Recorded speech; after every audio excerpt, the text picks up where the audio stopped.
Hello everyone and welcome back to the Damage Report under lockdown. And I'm not gonna lie to you, maybe it's just because it's a Monday morning. Maybe it's because it's like, I don't know, what week is it? The 7th week? The 8th week that we've been doing this? Things are starting to fray a little bit.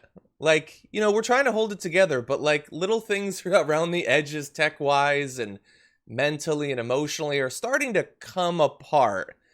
I'm gonna do my best. And helping me to do my best, Francesca Fiorentini. How's it going? Welcome back. 8, thank you. Mm-hmm. Wow. It's been for a while. Just like when I started the stream, I had maybe 60% confidence that I was doing it correctly. I've done it many times, but like little things are just starting to be like, wait, did I do that? Is this like, I don't know. Yeah, you need like a pilot's checklist, you know? That's a good idea. That is a good idea. Just you can put your brain on literal autopilot. That's pretty much how it's actually safer to run your plane like that. Probably, yeah. When you run a plane, let me tell you. Yeah, you're going to run a plane just like Trump is going to shoot down those boats. Yeah, we don't get vehicles. We just don't. No, not anymore. Wheels? What are those? I haven't driven much. But thank you for being here. Very glad to have you here. Everyone who is already piling into the chat, thank you so much for doing that. We are going to be tracking that, and I think I've figured out a little bit better way to do that with how things have been changing. But there's over 1,000 of you here, and it looks like 4 out of 5 of you aren't pulling your weight when it comes to the like button, are you? Okay? It ain't difficult. Click it. You might like it, honestly. And it's free. We don't charge you. There's no tax. But anyway, I'm joking. It would be great if you do that, though, because it lets more people know that we're actually streaming. And then they will be able to tune in as we discuss such stories as the CDC's revelation of what the likely toll of Donald Trump's plan for COVID, what it will actually be. Who is treated worse, Donald Trump or Abraham Lincoln? We've got more on sexual assault, YouTube battling misinformation and losing. And then if we get to it, I gotta show you something I saw on Twitter that just makes me want to just quit the whole thing. Just quit everything. Sometimes it happens. Which tweet of the millions that make you want to quit life? I'm not saying it's rare, but I don't know if it include it. And I just, like, sometimes the only way to deal with something is to inflict it on others. It's like in that movie, It Follows. So I'm going to give it to you. Okay? Anyway. Is that the one where Sandra Bullock is in a boat? Oh, that was good too. That was Bird Box. Okay. It Follows is the one where a thing is trying to get you that only you can see, and it will never stop coming for you, so you just have to run. It's like an allegory for STDs or something like that. Oh yeah, but quite a good horror movie. I do recommend it. Okay, with that, everybody, continue commenting, sending in tweets at hashtag TDR Live, and also super chatting, and we will be responding to some of those in just a little bit. But I do want to start off with something that's not like a news story, but I think definitely we need to touch base with for just a few minutes.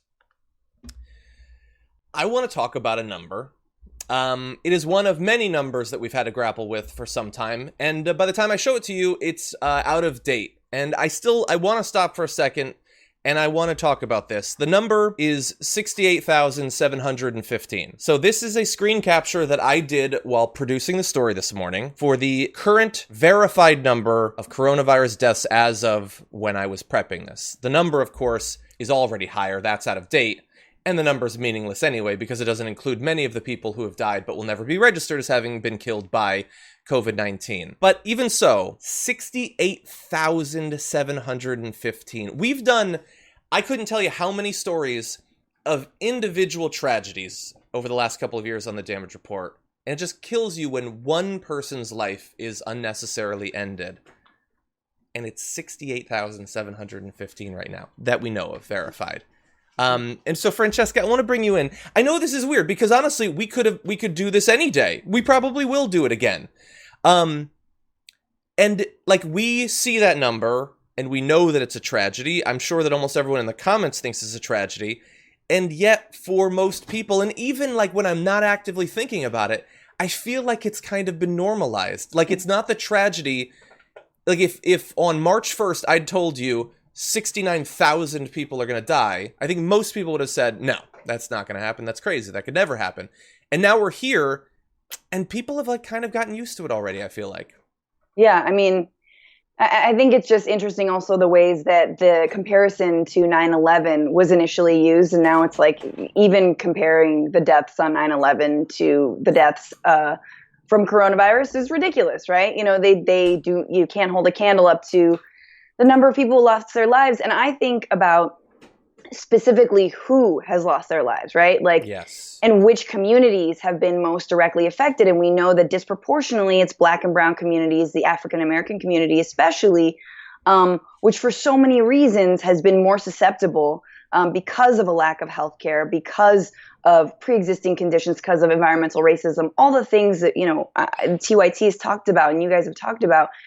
But I think about people who've lost both their parents, their brother, their cousin, like, you know, people who've lost their entire family or whose neighborhoods have seen that kind of loss. And you just gotta wonder, like, if those communities were predominantly white, if they were in the OC, like, wouldn't we be having flags at half mast and like some kind of salute, like every single day? You know, every single day, if this were affecting the wealthier and the whiter of Americans. Yeah. Or even just white Americans. Would we have the protest movements that we have right now if it had already hit Georgia and Texas and Kentucky the way it's likely to as a result of the actions currently being undertaken by its governors? I don't know. Obviously, there is certainly the class element, but I think the racial element is incredibly robust too. I mean, how many mass shootings have like stopped the nation? Mm-hmm. And this is one of those historic mass shootings every 40 minutes, 30 minutes. I mean, I just saw two people in the comments posted the current number, and it's 69,011. Since I screen capped it, 300 people have been added to that list. 300. Yeah. Like, that by itself would be a major story. It is just a minor update to this story. And I know for a lot of the people who are tuning in the show, they're probably in a very high percentile of taking this seriously and tracking it day by day. But even for this show, which has become, let's admit it, for the past couple of months, it's coronavirus news. That's what it is. I think it's too easy to gloss over how many people have died, how many more will, and we're going to get to that in a second, but how fast it's spread. I saw a tweet from Ryan Strike, and it was the death tolls on March 3rd, April 3rd, and May 3rd. So 1 month apart. And on March 3rd, reported U.S. coronavirus deaths were 9. On April 3rd, it was 7,152. On May 3rd, it was 67,682. I mean, the growth is just insane. And so everybody has to then insert, okay, well then what happens on June 3rd? Is it 100,000? Which would be progress? Is it 150? Is it 250? I don't know. I don't know. But I do know that number that we are stopping to acknowledge for the tragedy it is, for some people, it's the mark of a great success. You saw Jared Kushner talking about that a week and a half ago, that this is a great success. And even at Donald Trump's Lincoln Memorial town hall that he just did, he's rapidly revising his estimates. We did the right thing. I do look back on it because my attitude was, we're not going to shut it down. Look, we're going to lose anywhere from 75, 80 to 100,000 people. That's a horrible thing. We shouldn't lose one person over this. This should have been stopped in China. It should have been stopped. But if we didn't do it, the minimum we would have lost is 1.2 million, 1.4 million, 1.5 million. That's the minimum. We would have lost probably higher than, it's possible, higher than 2.2. You know the way you have to look at that? I've never seen death like this. I've never personally experienced anything like it. Okay, yeah. No, he hasn't experienced anything like it. I would argue that he's not experiencing any of it right now, because when you use that term, you mean that you are thinking about, you are empathizing with all of that. He's not doing that. He's seeing polls, I guess, but he clearly doesn't care about the number of people who've died. He's still in once again moving the goalpost. Now it's going to be 75, 80,000, 100,000. 75,000? What a goddamn lie to tell the American people. Last night, yeah, I think only 7,000 more people are going to die. Insane. I think we're going to get it in the next in 3 days, 7,000 more people are going to die. And he's going to have to once again update the estimate. And every time he updates it, every time he pushes the number, that unfathomable tragedy that we're still in the middle of, it will again be the mark of a great success, because he can just make up some larger number that he saved by what? By stopping travel from China and stopping the spread of coronavirus in America. Again, over 1.1 million cases, he still thinks he stopped it from spreading. Yep. I didn't hear the quote just then, but I did watch it. John, just making sure that your audio is good and people can hear it. But I feel like the word for Trump is a Spanish language word, but it's in English too. And I used to use it a lot. And it is animal. But you have to say animal. Es un animal. Like, you know, animal means you're such an idiot. You're such a brute. And you don't care about your ignorance. You don't care about how nasty, what a POS you are. You don't care about any of it. You're like, you gloat in your own ignorance and like brutishness. Yeah. Es un animal. He doesn't know anything. He doesn't know math. 2 + 2 is 5. And, 69,000 coronavirus deaths today means only 75,000 in total. Yeah. Absolutely no sense. Yeah, I think, you know what, we don't have a cure, and in fact, many states are reopening, but I think that the number of deaths is going to plummet. Why? I don't know. Because that'd be cool, I guess. That's what our leader is saying. And so he lied to you there. It's consistent with a pattern of lying. Last week, he said 60 to 70,000 would die. Last week. We're at 70,000 now. And it's not like it jumped up out of the blue. The same roughly 1,800 to 2,200 Americans continue to die every day as has been. So it's just a pattern of lying, and consistent even going back further. So on April 20th, that's just 2 weeks ago, he said the figure could be 50 to 60,000. There had already been 40,000 then. Remember those glory days 2 weeks ago when 30,000 less Americans had died from this thing that is totally not serious and totally not a tragedy, according to Fox News? They continue to say that. And by the way, like, you can listen to what he says to get an idea, or you can take a look at the evidence. If he thinks that only 7,000 more Americans are going to die, it would be a weird move for the federal government to order 100,000 body bags 2 weeks ago. That would have been a big waste of money if you thought that we had already experienced 92% of the deaths that we're going to experience. I mean, and this is what is, I think, so devastating about this moment is that we're being gaslit as a nation. And so we constantly have to remind ourselves that what we're feeling, how we're grieving, the severity of this pandemic is real. Yeah. We're constantly fighting to remember that, because there is absolutely no national leadership. And I would argue not enough leadership from Democrats. Yes, of course, in concrete stimulus, but in nightly news or nightly, what was like what any was FDR's thing? We need to talk about a relatively new show called the Republic, or UNFTR. As a Young Turks fan, you already know that the government, the media, and corporations are constantly peddling lies that serve the interests of the rich and powerful. But now there's a podcast dedicated to unraveling those lies, debunking the conventional wisdom. In each episode of the Republic, or UNFTR, the host delves into a different historical episode or topic that's generally misunderstood or purposely obfuscated by the so-called powers that be, featuring in-depth research, razor-sharp commentary, and just the right amount of vulgarity. The UNFTR podcast takes a sledgehammer to what you thought you knew about some of the nation's most sacred historical cows. But don't just take my word for it. The New York Times described UNFTR as consistently compelling and educational, aiming to challenge conventional wisdom and upend the historical narratives that were taught in school. For as the great philosopher Yoda once put it, "You must unlearn what you have learned." And that's true whether you're in Jedi training or you're uprooting and exposing all the propaganda and disinformation you've been fed over the course of your lifetime. So search for UNFTR in your podcast app today and get ready to get informed, angered, and entertained all at the same time.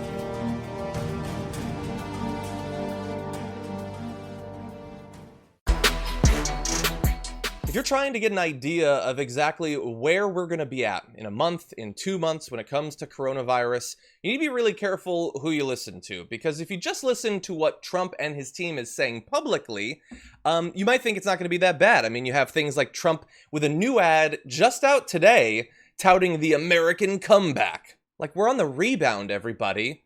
What are you so worried about? But if you have stayed tuned with the breaking news of this morning, you find out that internally, not necessarily looking so good. As President Trump presses for states to reopen their economies, his administration is privately projecting a steady rise in the number of cases and deaths from coronavirus over the next several weeks, reaching about 3,000 daily deaths on June 1st. According to an internal document obtained by the New York Times, that is nearly double the current average deaths per day. So, Francesca, these are CDC documents that have just been acquired by the New York Times and spread. So he is still out there and was at the town hall saying they need to reopen. We got to get this thing back. Internally, based on current models, even models that don't have all of the states reopening, they're expecting a massive increase in cases and deaths over the next month or two. Yeah, I mean, and this is where I think, you know, it makes his bragging about the numbers even worse. But to find a silver lining of all of this, all you have to do is do the opposite of what Trump tells you to do. Like, the reason that the numbers have been less than 1 million at this point, which who knows with a second round or a second wave.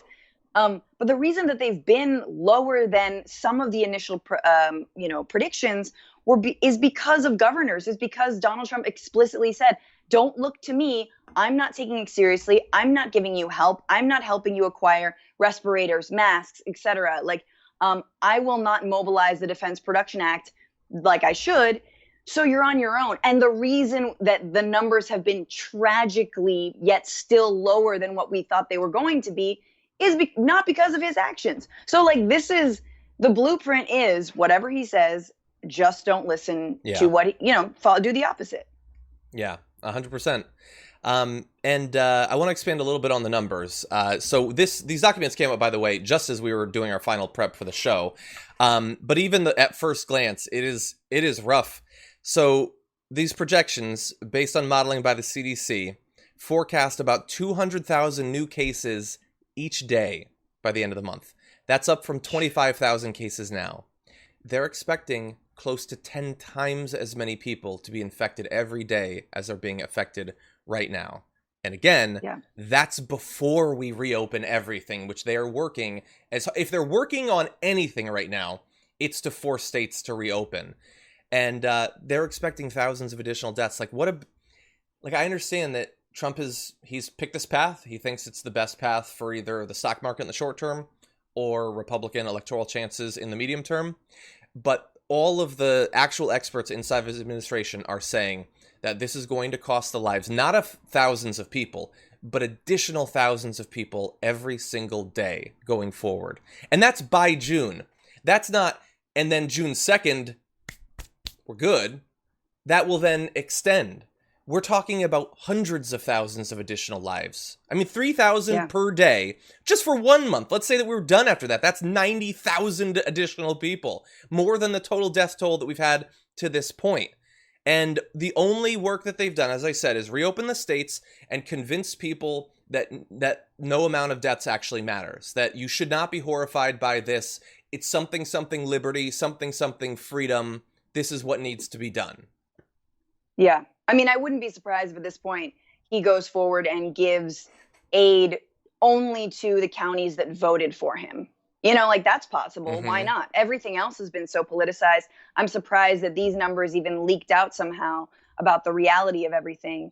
I guess for me, I also feel like we're seeing a vacuum of leadership when it comes to healthcare, and especially if insurance companies believe that they are the good guys, that they are helping Americans get coverage, which we know they're not, but you would expect them to maybe speak up a little bit, maybe honor all of the nurses and doctors who are working tirelessly, who they, by the way, when, this is not going on, they're going to be putting through the bureaucratic ringer, not only of the patients, but of the hospitals and the doctors when it comes to billing for all of this, right? So like you've got two traumas here. You've got one of the traumas is these EMT, the nurses, the ICU workers who have to see, you know, dozens of deaths and cardiac arrests a day. And then you have the trauma of how you're going to pay for all of this. I mean, how are you going to pay for a pandemic in a privatized healthcare system? So again, I'm sort of like, who's lifting up these doctors and these nurses, right? It's not the insurance companies. It's not the president. I think we know whose side they're on. Yeah. Yeah. And, like I'm honestly looking every day for just anyone who's going to tell the truth. That Birx sometimes does it. Fauci's generally pretty good. You know, the people in media who seem to be taking it like I don't know if you saw, but John Oliver had he did his whole episode on testing, the issues up until today, and then future issues too. Nice. And it looks like, I don't know for sure that it's connected, but he did a thing about how unreliable the antibody tests are. And this morning, the FDA announced that they're going to be requiring additional evidence for the efficacy of antibody tests for them to get. Maybe it's not connected, but I'm honestly happy for anyone to be doing the right thing. I feel overall, I know you're not supposed to say this. Everybody wants, like, the hosts that they follow to just always claim that they were always right and always successful and everything's going to be great. But it just feels every day like, you know, I sort of hoped that if we just put pressure on them, if we make sure that people have the factual information that they need, that, like, they're not going to just let everyone die. And yet, no, it kind of looks like that. And the people on Fox News who have been, you know, they were minimizing it to begin with, just covering Trump's as pushing hydroxychloroquine, telling people the lockdowns aren't necessary, all of that. Like, they're getting record viewership. Greg Gutfeld, his show is now getting more views than, like, Stephen Colbert and stuff like that. No. Yeah. No. You Everybody loves the misinformation. And, like, sorry, I can't hear Greg Gutfeld too early in the morning. Exactly. It's just like, you know what, I'm probably not even supposed to say this. I'm just going to briefly say, I won't go into too much detail, but, so I write op-eds. My op-eds generally tend to be critical of people and organizations. My last one on The Hill was very critical of Joe Biden. My op-ed this weekend didn't run because it wasn't accepted. I've never had an op-ed not be accepted before. I didn't get any reason for it, but I will say it was incredibly critical of Fox News and the misinformation that they've been spreading. And this one, it's the first one ever to not be accepted. They're making so much money spreading misinformation. They on don't the Hill? need people. Yeah, it's not going to be running. I mean, we're going to spread it, but it's not accepted for publication. I don't know why. No reason was given. So Well, all I did, by the way, it was littered with citations to particular misinformation that had been spread. But what are you going to do? I mean, we did our best. yeah. John, The Hill, I love your op-eds, but The Hill is also run by a friend of Rudolph Giuliani's, and he's a big old right-winger. Yeah. So, I mean, I don't know, there might be a connection. I don't know. Anyway, I'm going to submit it other places. I will say that. And I'm very thankful for the ones that they have run. As I said, Good. they've run all Yes. of the others. Yesterday, Donald Trump held a town hall at the foot of Lincoln, at the Lincoln Memorial. That's an image that never should have been allowed to be created, but it was, and it led to some equally absurd comments like this. I am greeted with a hostile press, the likes of which no president has ever seen. The closest would be that gentleman right up there. They always said Lincoln. Nobody got treated worse than Lincoln. I believe I am treated worse. He's treated worse than Lincoln. People were much more fair to Lincoln. There's an inch, like, I think he just named it because he thought of a president. Mm-hmm. And, like, I mean, arguably Lincoln, I don't know, there's a lot to be said about, like, Lincoln's legacy and Donald Trump. There's actually nothing to be said. There's no real correlation. But Lincoln was pressured from both the right and the left. He was pressured to basically abolish slavery from the left. Mm-hmm. And then he was hammered from the right because he didn't actually want to do it. So anyway, the point is that there's some sort of relationship between that and Trump, who was like, we never should have abolished it anyway, which is probably what he thinks. Yeah, I get that he's talking about, like, criticism, I suppose, but, like, read the room, and the room that you're in is the Lincoln Memorial. The dude was shot for what he did. It's a really weird, like if he was in a room with Jesus on the cross, are you sure that he wouldn't say he's been treated worse than Jesus? Are you sure of that? I'm not sure. Anyway, just briefly, here's what I want to turn to. So what he's saying there is, the media's not fair to me. They're fake news, they lie, they're vicious. And so I'm gonna play this video. This video is continuing from what you just saw. So he's going to give an explanation for why he doesn't understand why they're so mean to him. And I want to watch this, and then I want to explain what's going on. You're there, you see those press conferences. They come at me with questions that are disgraceful, to be honest, disgraceful. Their manner of presentation and their words. And I feel that if I was kind to them, I'd be walked off the stage. I mean, they come at you with the most horrible, horrendous, biased questions. And you see it, 94 or 95% of the press is hostile. And yet, if you look in Florida today, we had hundreds and hundreds of boats going up and down the intercoastal, Trump. We have tremendous support. But the media they might as well be in the Democrat Party. And why, I don't know. We fixed our military, we fixed the vet. You know, if you look at the VA, you take a look at what's going on with our vets. They have choice now, and we have accountability. We're able to get rid of people that don't treat our vets well. They've been trying to do that for 44 years. And because of civil service and the unions, you couldn't do it. The biggest thing is choice. We've done choice where if a vet can't see a doctor quickly, they go outside, they get a doctor, they get fixed up, we pay the bill, instead of waiting for 5 weeks, 7 weeks. So he doesn't understand because of all of his accomplishments. Do you know where this is going, Francesca? I don't know. I think he's gonna make some sort of comparison to a war. That's for sure. Well, I mean, he did focus. All of his accomplishments are always something related to a bullet being fired. So it's the military, it's vets, it's Second Amendment, it's the wall, whatever. No, it's that he said the media is unfair to me. They're liars. They're aggressive. Why are they so mean? Why are they not fair? And I don't get it because I've had such success. I rebuilt the military. I gave them veterans choice, even though, as many people have said over and over again, the choice program was passed in 2014 under President Barack Obama. So in his defense of why he doesn't get why reporters are so critical of him, he lies about this program. And the reason I mention this is not, hey, we caught him in a lie. That's easy. He has told this particular lie literally hundreds of times over the past few years.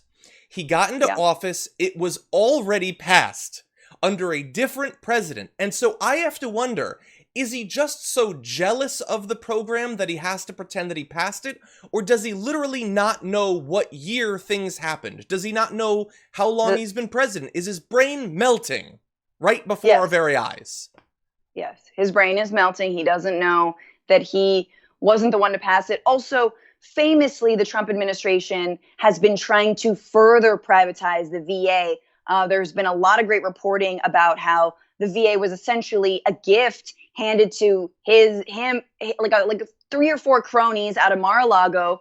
Can't remember their names right now, but they straight up have been conspiring to privatize the VA, right? And essentially like have failed at even doing something like that. But you just got to look to recent news when it comes to the VA and how well it's working and how well it's actually serving and honoring veterans, which is that there was some giant scheme to get 6 million masks to the VA, right? That was doled out to a rando, like some random, consultant firm, whatever, some dude set up like a few months ago. There's a huge piece in the Times about this. And it's still unclear, how did this guy get through to the VA to get a contract, which he actually never delivered on? Yeah. Yeah. I mean, this is what's happening is like the VA, you've done nothing with the VA. I mean, this get veterans out of your mouth. Exactly. We're going to word that a different way next time. But yes, exactly. Yeah. Yeah, they're critical of you because you constantly lie and attack them and just shroud yourself in this bizarre victim complex. I'm not going to go into it in depth again because I know that we talk about this literally every week, but I don't understand how you can simultaneously believe that the right is full of strong, tough alpha males and they just whine constantly about how mean people are to them. I don't understand how both of those things can be true in your mind. Content warning. This clip contains content that some may find distressing or disturbing, including graphic references to sexual abuse, assault, and violence. So recently, sexual assault and sexual assault allegations have been a big part of the news. Finally, it was always good to see an open airing of these sorts of claims, particularly when they are about very powerful men who've generally and historically been shielded from even discussion of these sorts of things, let alone accountability. And so we've done a lot of coverage about Tara Reade's allegations against Joe Biden recently. I noticed that in that we generally have made comments about the fact that Donald Trump, of course, also has faced many accusations of sexual misconduct. And I've seen some people respond with that they're not very familiar with those. And generally, we don't go into depth. For one thing, I just assume that people know about these things. And for two, there are so many that it would take a lot of time. And so I just want to briefly touch base with some of the allegations that have been made against him so that people understand the context when these sorts of things are sort of vaguely alluded to. So, Francesca, I found some reporting recently. Business Insider did a pretty good roundup of all of this and a few other places as well.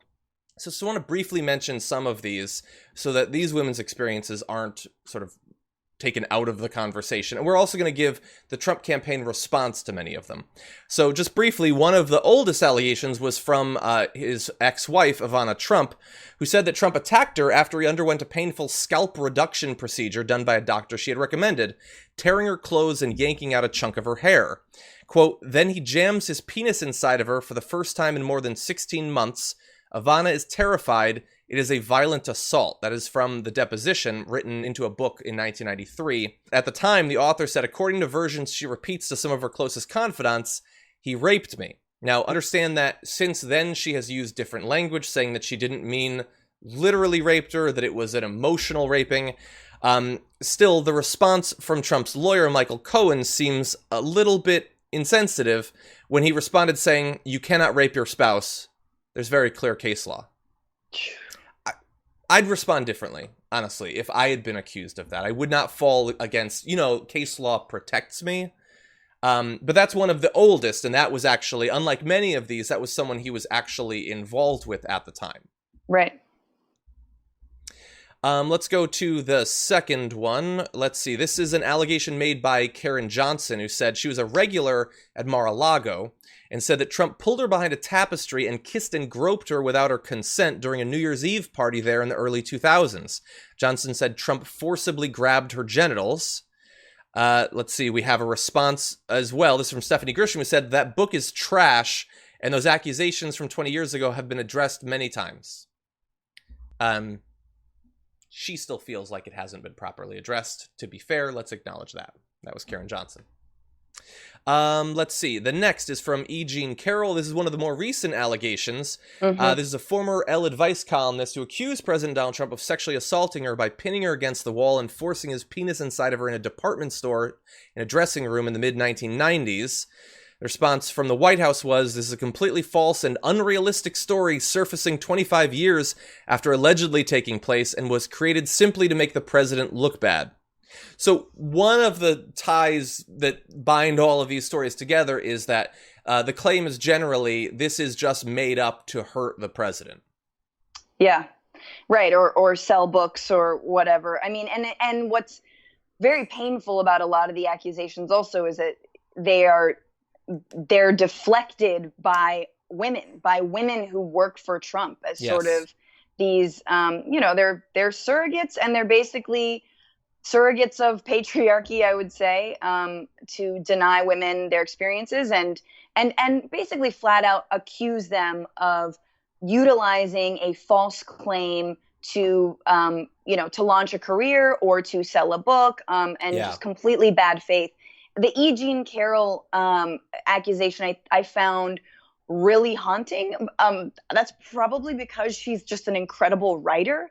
And so her account was incredibly well remembered and described. Obviously, many people don't forget when they are sexually assaulted. But it was also really interesting because it was someone who she didn't hate before, like that she respected and she thought respected her because she was an acclaimed writer, an accomplished writer. And yet she was still raped by him in, I believe it was a Bergdorf Goodman dressing room. And just how much that, like, you know, I think took from her, and as obviously being not just assaulted, but disrespected in this, like, well, okay, well, this is someone who he then, you know, he's talked about how he like would never, quote unquote, would never assault someone because they're not good looking enough or he didn't know them. This was someone who he absolutely knew. This was someone, you know, I don't care about her looks or anything, but this was someone who he respected, you know, arguably, ostensibly. And I think the worst part about, finally, just to say the E. Jean Carroll account, is that she says that she's never been intimate or had sexual relationships with anyone since that rape. Jeez. And it's just like, no, girl, like, oh my gosh, I know she's my elder, but I'm like, that like terrifies me. That's awful. Imagining if your last sexual encounter was Donald Trump assaulting you. Yeah. And then being attacked nationally. And also, by the way, she says that she has a dress with his semen on it. She wants him to do a DNA test to match. And they, of course, refuse to do it. Even though it's totally made up. They could prove her wrong, honestly, by giving the DNA. They refuse to, of course. So it doesn't matter what evidence there is. They're always just going to say it was made up. Okay, let me describe a few more of these. There's an allegation from Jessica Drake. At an October 2016 press conference, adult film actress Jessica Drake accused Trump of grabbing and kissing her without permission. His response on the radio, this is from him, was, "One said he grabbed me on the arm, and she's a porn star. You know, this one that came out recently? He grabbed me, and he grabbed me on the arm. Oh, I'm sure she's never been grabbed before." So if it's not clear, let me translate that for regular people. He's saying porn stars get grabbed, and because of their work, the consensual sex work that they do, you can do whatever you want to them. They can't complain. It happens to them all the time. That was his defense against the claim of sexual assault was, she's a porn star. What's she complaining about? Let's see. The next is from Karen, Virginia. There's a bit of a typo there. Karen, Virginia is a yoga instructor and life coach. When she was 27, she overheard Trump talking with a group of men about her legs, and that Trump then approached her, grabbed her arm, and touched her breast before asking, "Don't you know who I am?" A representative for Trump said, "Give me a break. Voters are tired of these circus-like antics and reject these fictional stories." Okay. Then we have, honestly, here's the thing. We're going to go through several more, but there's literally dozens. They're just too many for us to actually go through. But Jessica Leeds, she's a former traveling salesperson, alleged that Mr. Trump grabbed her breasts and tried to put his hand up her skirt while on a first-class flight in the 1980s. Miss Leeds was in her late 30s at the time. Let's see, Jill Harth is a former business partner of Mr. Trump, said that Mr. Trump forcibly kissed her on the lips, groped her breasts, and grabbed her genitals in what she described in 1997 as an attempted rape. That occurred in Mar-a-Lago in one of his children's bedrooms. And so, like, in a stadium surrounded by thousands of his fans, as you said, implied, I wouldn't have raped that person. They're not good looking enough. They wouldn't have been my first choice to sexually assault. He's saying it would have been my first choice to assault non-consensually.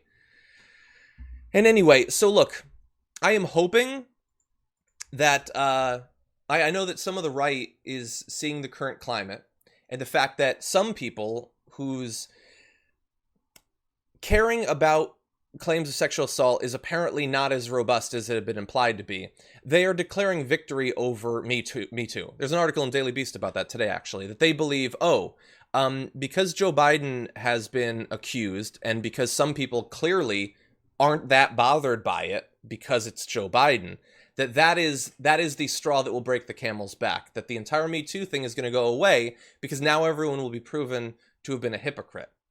I hope that that's not the case for women's sake. And I will say, I am thankful of all of the people who are actually consistent in caring about all of these claims. Let's remember all of them.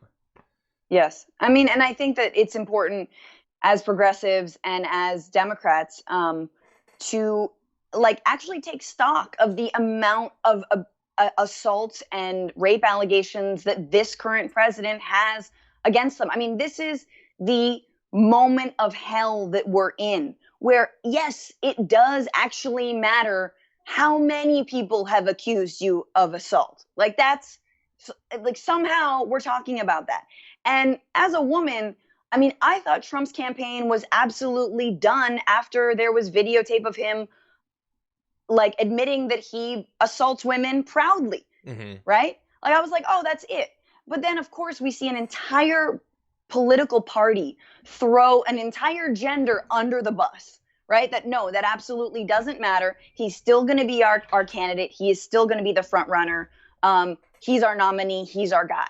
So basically women don't matter completely. Yeah. And that's how it felt. And honestly, we have to try and think of this not as a partisan thing. This is not Democrat, Republican. It's not left. It's not right.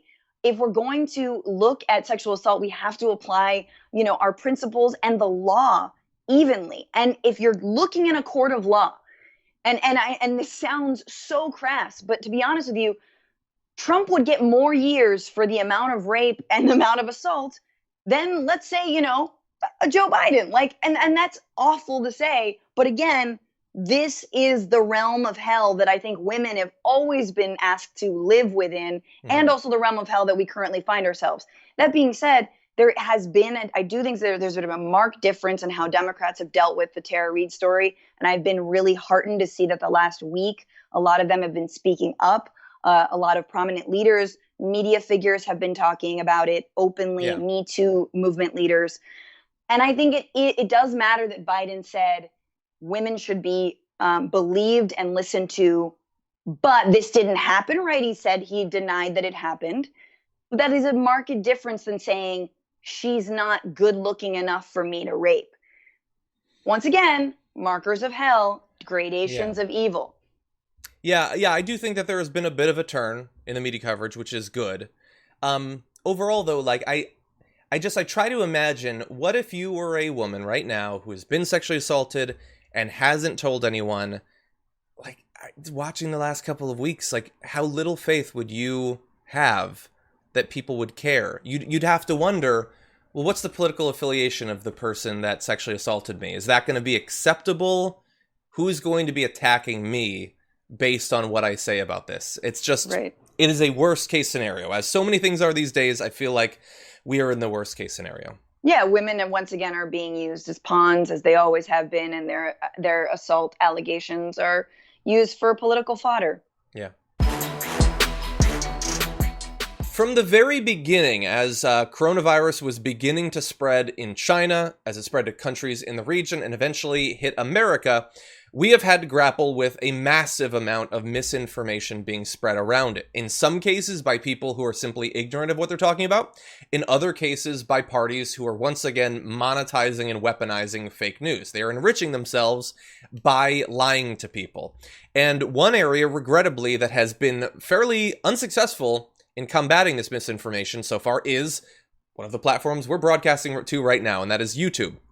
So let's go through some of the examples of extremely widespread misinformation. On April 16th, Next News Network posted a video suggesting that the novel coronavirus was a false flag attack meant to force people into getting mandatory vaccines and microchips. It was only taken down after the video received nearly 7 million views. And though it was removed, other channels just re-uploaded the video, illustrating just how fruitless moderation efforts can be. So that video was 7 million views. On April 15th, BuzzFeed reported on a YouTube video that recommended people treat COVID-19 with vitamin C, okay? That video in particular was mentioned by YouTube's CEO as an example of the content that the site was removing. That was on April 19th. At the time of BuzzFeed's story, the video, which was posted 9 days earlier, had been viewed 6 million times. As of May 1st, the video remains live on YouTube and has more than 7.2 million views. So the thing that was specifically cited by YouTube as misinformation is still there, racking up the views, and many of these things, of course, are monetized. People are making thousands and thousands of dollars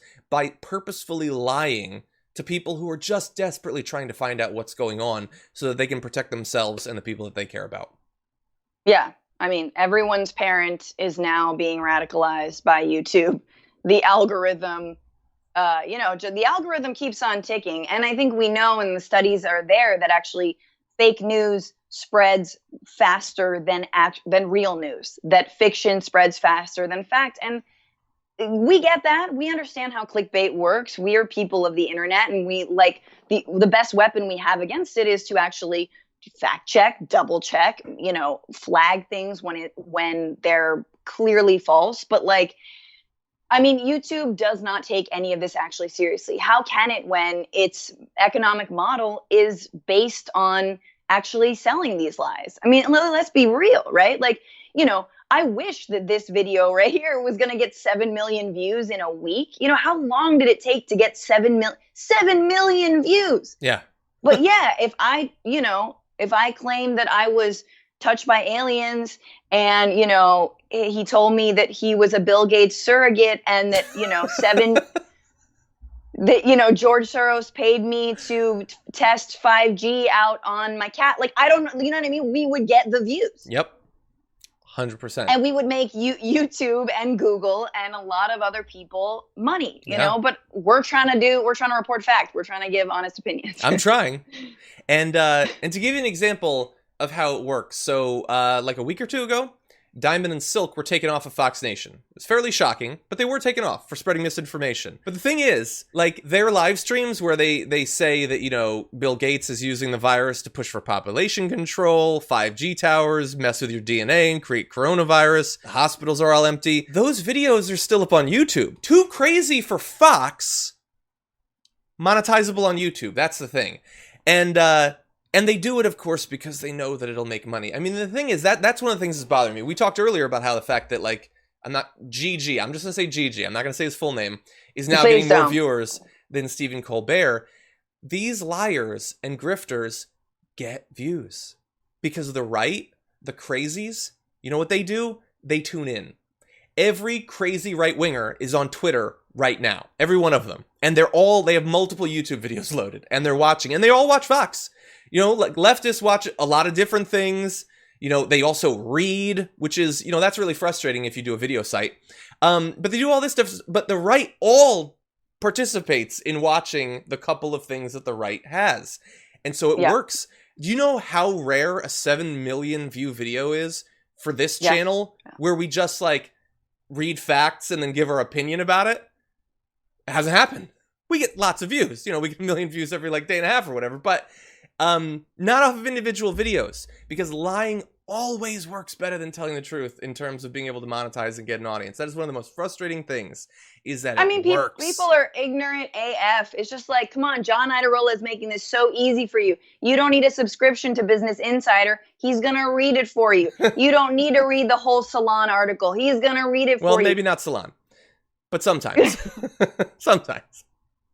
Yeah, and that's the thing, though, is it's we actually, and honestly, a lot of the news is like that today anyway. You turn on MSNBC, they're pretty much just reading, as Brett would say, the New York Times out loud. Yeah. I came across a guy on Twitter that is, he's a QAnon guy. I don't know, that's his identity. Isn't that weird? He just talks about QAnon. He makes videos about QAnon. QAnon has been in the news for 2 years, 3 years maybe. So let's assume, I don't know, because if I were to do more research into this guy, I'd kill myself. Let's say he started at the beginning making QAnon content. He has 750,000 Twitter followers. I've been doing this for years and years. I talk about actual things that happen. War and healthcare and the climate.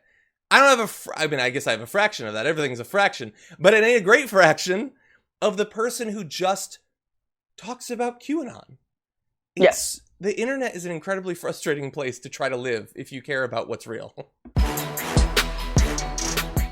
And now I'm excited to welcome to the show once again candidate for Congress in Arizona's 6th District, Anita Malik. Welcome back to the Damage Report. Glad to be here under these different circumstances. Very different. Yeah, we were talking about that before we went live. It's been a little bit since we spoke. How is the campaign adapting to a very different world?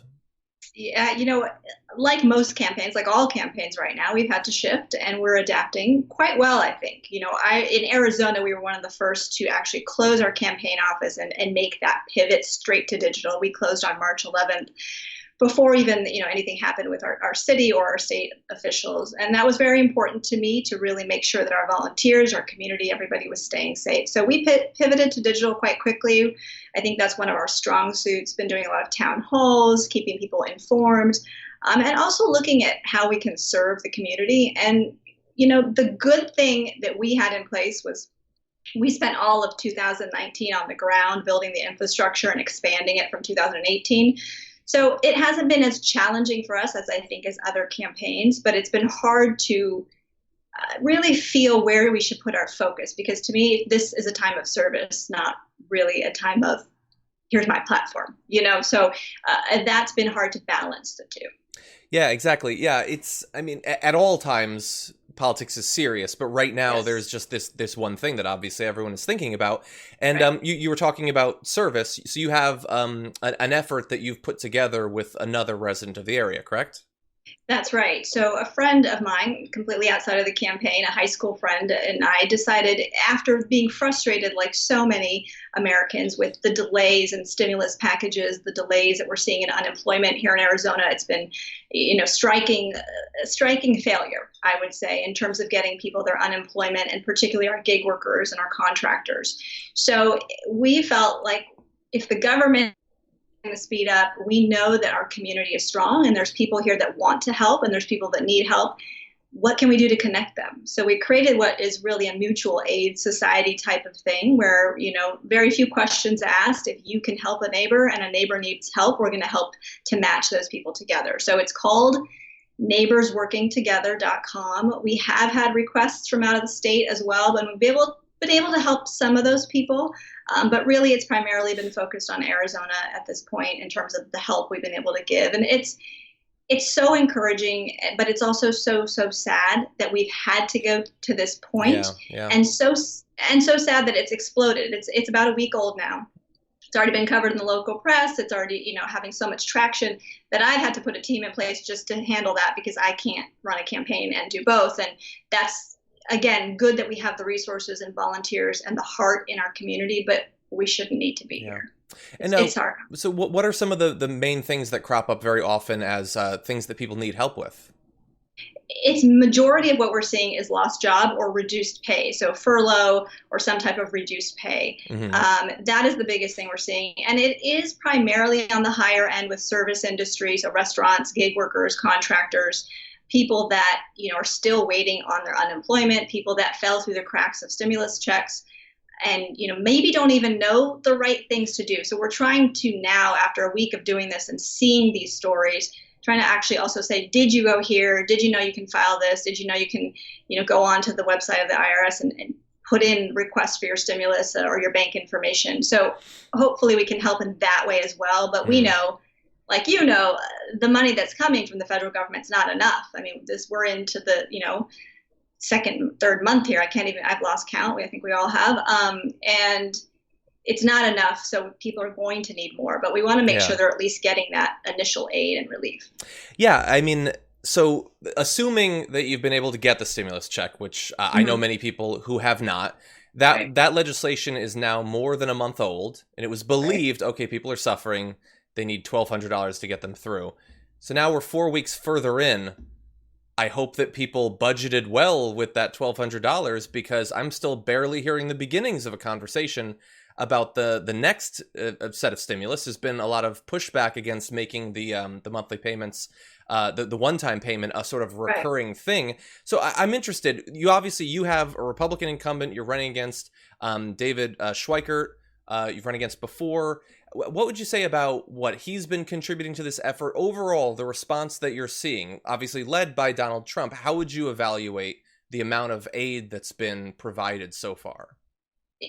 So on the individual standpoint of that, I've been a big proponent from the beginning of this, long before we even saw the stimulus package with the stimulus checks passed, for emergency UBI. I mean, that to me is what makes sense, because I think our government has tended, and we're in this position because of that. We tend to look very short term. And we're not looking at this of, oh, if states start to reopen, that doesn't mean the economy is going to go back like that. People are also going to be afraid to still go out just because their governor says it's okay. So needs to be a long-term plan for people, and the continued delays only show how much we needed those monthly payments. On the small business side, which is really important here in our district, we are very much a business community. I think that the failing there is one of the things that people are most hard hit with here.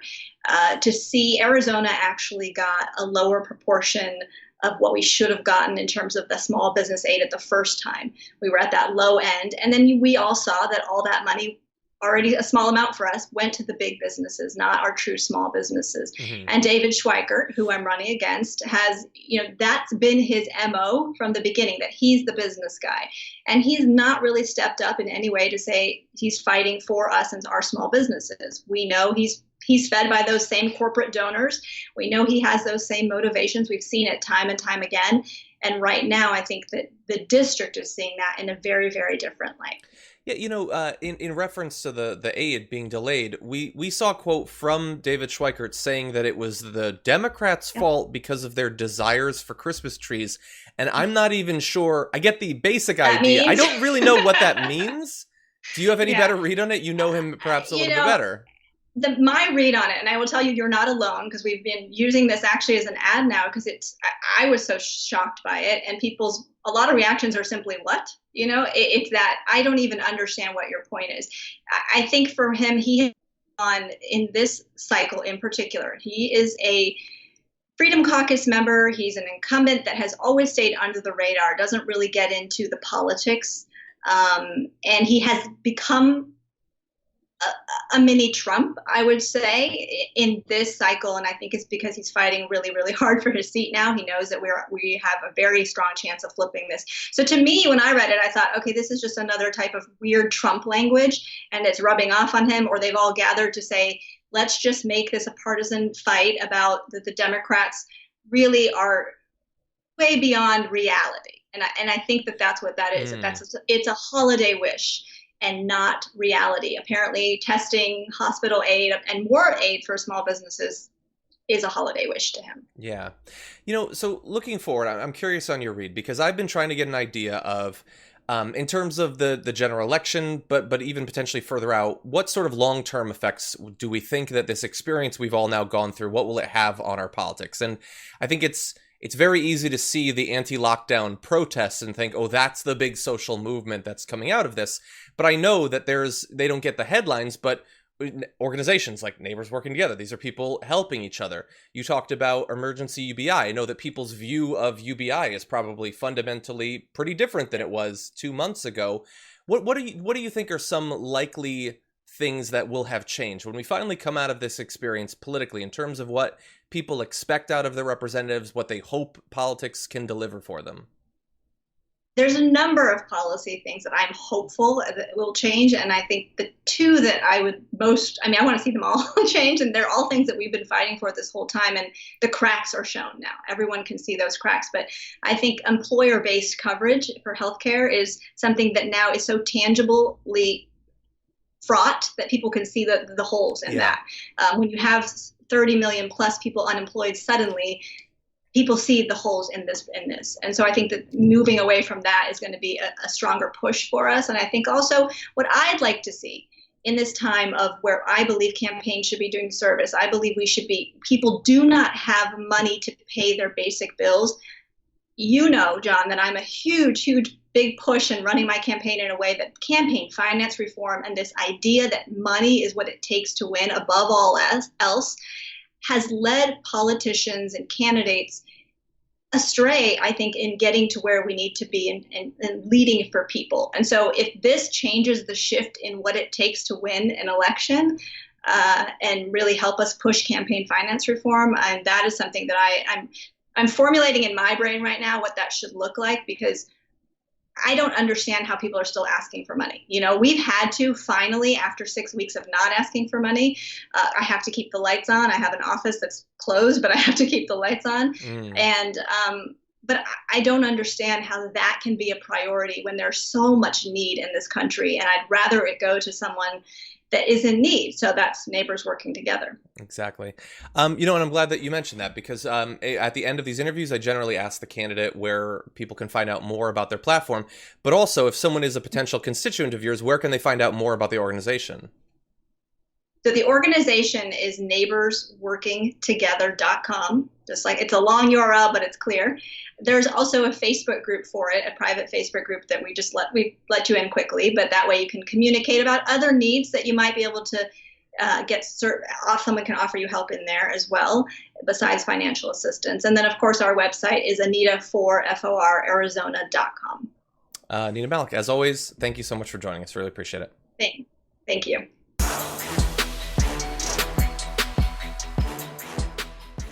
Thanks for listening to the full episode of The Damage Report. Support our work, listen ad-free, access members-only bonus content, and more by subscribing to Apple Podcasts at apple.co/TYT. I'm your host, John Adarola. I'll see you soon.